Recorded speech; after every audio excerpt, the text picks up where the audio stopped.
ሄርሜላ ታገተች። አብርሃም በማታ ደርሶ ሄርሜላን አዳናት። ሄርሜላ በጣም ተከፍታ ነበረ። አብርሃም ስለደረሰላት ግን በጣም ደስ አላት። ሰላም ሰላም ቤተሰብ እንዴት ናችሁልኝ? እኔ ያለው ፈጣሪ እየተመሰገነው በያላችሁበት ሰላማችሁ ብዝት ትርፍርፍ ይበልልኝ።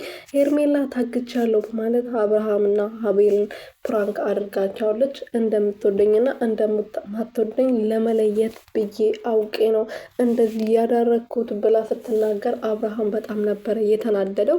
ደንግጦ ነበረ እንዴት ሲሆን እንደነበረ። ይሄ ምን ልበለው በእናታችሁ። እና እንግዲህ ሄርሜላ በደንብ ሰርታለታለች እንደማይወዳትና እንደሚወዳት በዚሁም ትንሽ ታረጋግጣለች ብዬ አምናለሁ።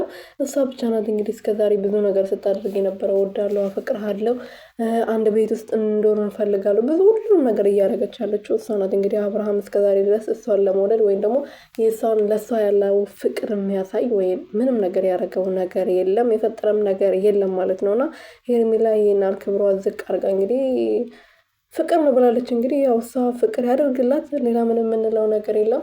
አብርሃም ተናዶ ከቤት ወጥቶ ነበር። እንዴት እንደዚህ ታደርጊያለሽ? በዛውም በማታ እኔ አልጠበኩም ነበር ፕራንክ ታደርግኛለሽ ብሎ ተናዶ ከቤት ከወጣ በኋላ በግድ ነበረ ለምነው ተማጽነው የመለሰችው ማለት ነው።